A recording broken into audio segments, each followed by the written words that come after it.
Welcome everyone to the American Blues Podcast. This is your host Harry Lee. Let's get into the game today. Chelsea versus Aston Villa, fourth round FA Cup replay. Did I think we were going to win the game today? Absolutely not. Did we win the win? Hell yes. One of the best performances I've seen recently. Let's get straight into it. But before we start, like, comment, subscribe if you want to see more content. All right, so let's start with the beginning, which was, honestly, I was a little bit confused with the formation. It looked like Jackson was playing on the left. Palmer was starting as a 9. And then we had no Thiago Silva, which was interesting given the events of this week. And then we played 4 at the back. I thought we were going to go back to a 3, given all the rumors of Pochettino going to switch formations and giving us a better defensive solidity. And then Madueke started, no Sterling. And again, like I said, Jackson on the left. Honestly, I was confused, but I was happy. You know, things have not been going well the past few weeks, and we kept playing the same way, making the same mistakes. So I'm actually really glad that Pochettino switched things up quite a bit, gave us a completely unexpected team. And you know what? I think we played fantastic. Now, the first 2 minutes of the game were really, really nerve-wracking. You know, I think Malagusto got bullied off the ball a little bit too easily on that right side, and then they got in 2 really good crosses where multiple Aston Villa players were open in the box, and we could have easily gone down 2-0 just within the first 2 minutes, but thankfully we didn't. Aston Villa were just not on it today.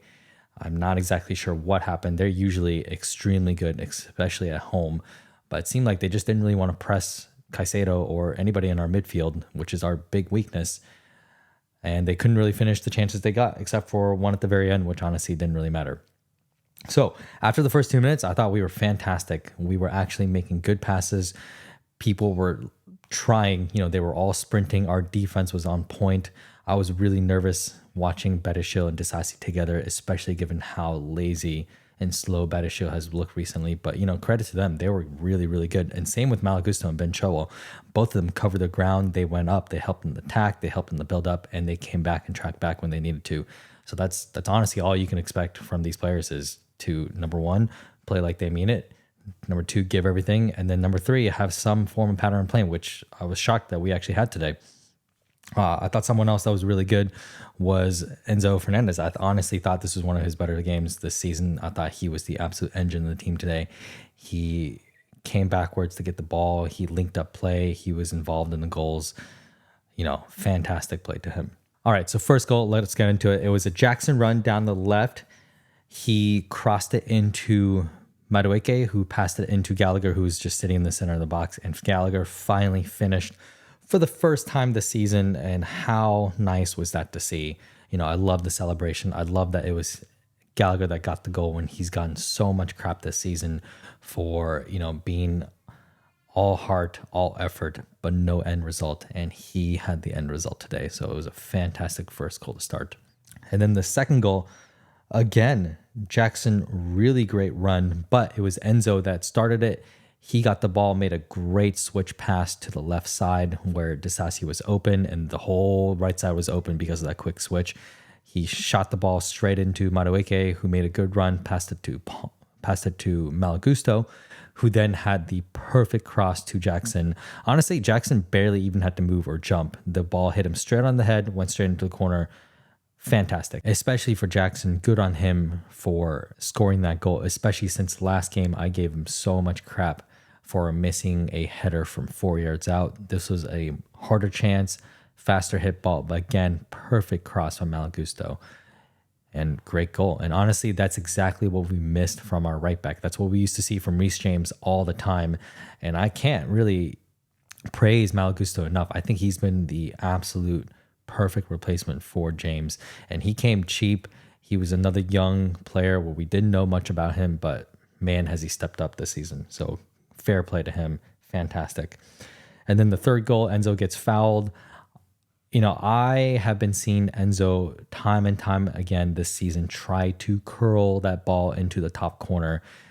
He doesn't really like to blast any shots at the goalie. He just tries to all finesse. And time and time again, he tends to overhit it. But that was an absolutely perfect free kick straight over the wall that all jumped. And then Emi Martinez is a fantastic goalie, and he could only get his fingertips on it. There was absolutely no saving that one. And you know what I love the most after that goal was his celebration. I don't even mind that he took his shirt off to get a yellow because he pointed at himself, he pointed at the ground, and it was towards the away supporters. Essentially his message was, I'm here to stay, especially with all the rumors this week that he wants to leave. His agent wants to find him a new place. What I said with my friend who told me that news was, I don't really want players who don't want to be at the team, but he made it very clear that he's here to stay and he wants to play. And there's nothing better to see than that. And then after that, Aston Villa continued playing pretty poorly. I'm really not sure why they didn't press Caicedo today.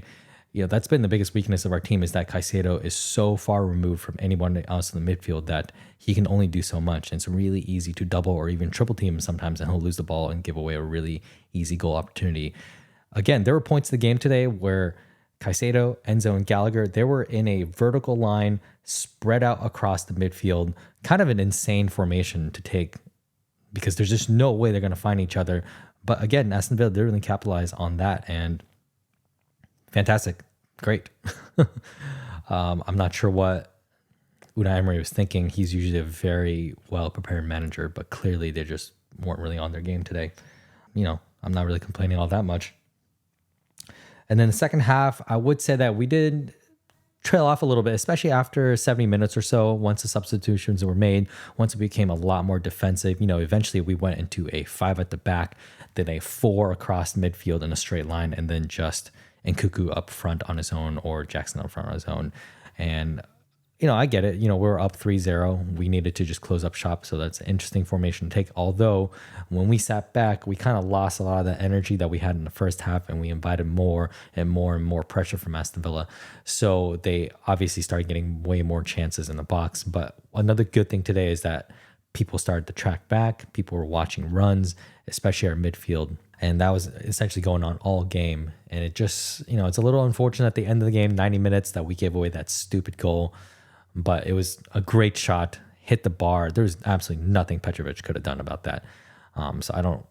Whatever. It was a consolation goal at the end of the game. I don't really have too many complaints. My only thing is, all season long, we have seen us, even in winning positions, give away last minute goals, give away either wins into ties or ties into losses. And so that is something that started to creep back into the last 25 minutes or so. And credit to them, they were able to hold on today, and that's fantastic. We need more experiences like that, where at the end of the game, the players learn that you cannot take your foot off the gas in this league or in the FA Cup or really any game, because you just invite more pressure and more trouble. And I think I do have to call out Disasi on his fantastic block in 70 minutes. Aston Villa really easily could have gotten a goal from that, and he prevented it, and his celebration afterwards was great too, and fair play to him. Let's go through the team real quick. Petrovic, great. I love Petrovic. I think he should be playing every single game. Again, he had several key saves today that were all pretty easy, but he saved them, no errors. And the one that he didn't save, there was honestly not much he could do about it. And our entire defense, I have to say, credit to them. Everybody tried today. Everybody looked like they cared.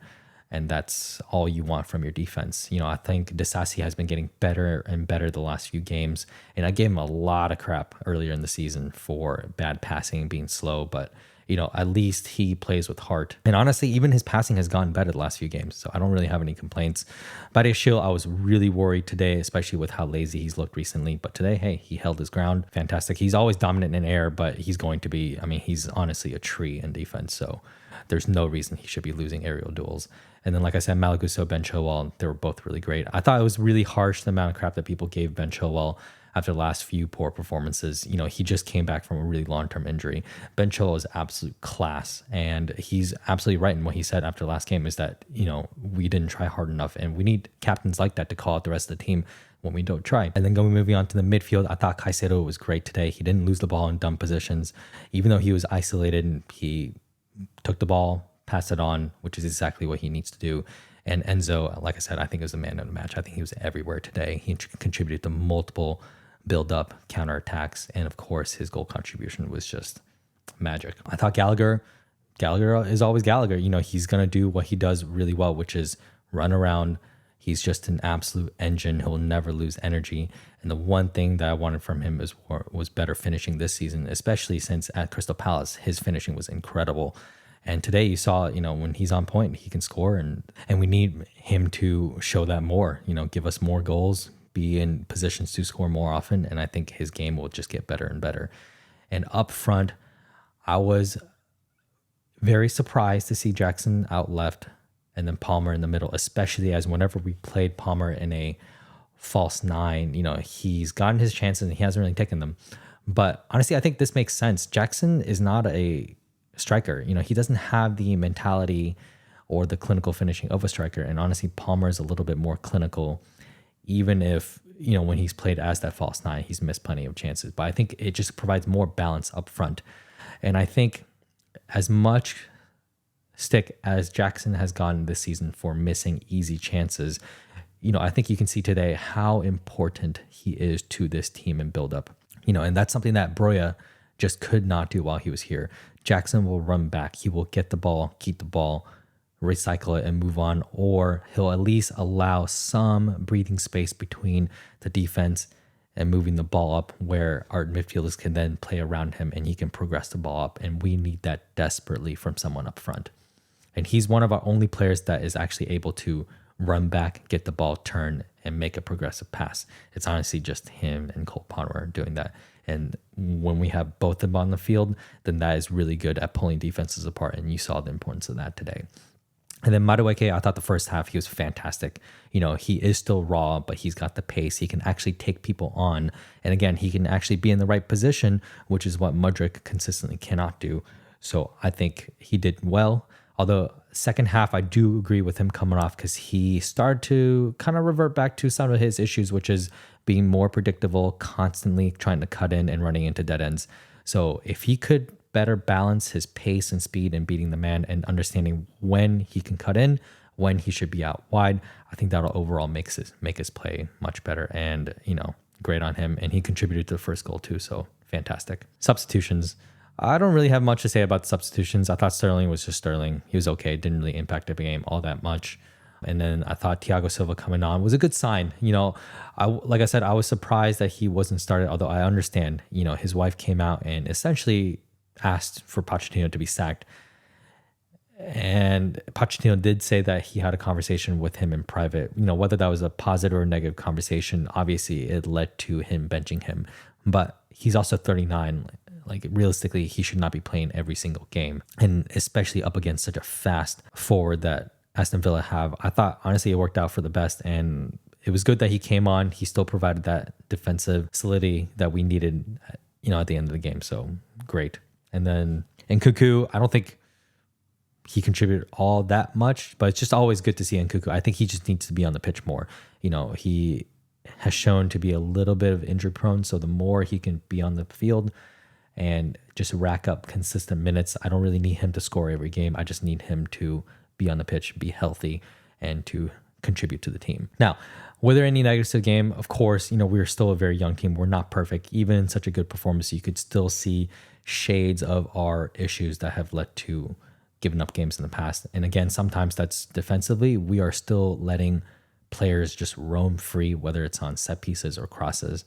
I see that more when we have 4 at the back than 5 at the back. But even then, that's just that part of the game Pochettino has to recognize and work on and teach into our players how to properly mark. Because just because we weren't punished for today doesn't mean we won't be in the future. And you've seen plenty of times this season where we have been punished for that. Apart from that, the no clean sheet at the end was annoying. I really wanted just a simple 3-0 win. But of course, we gave it a goal.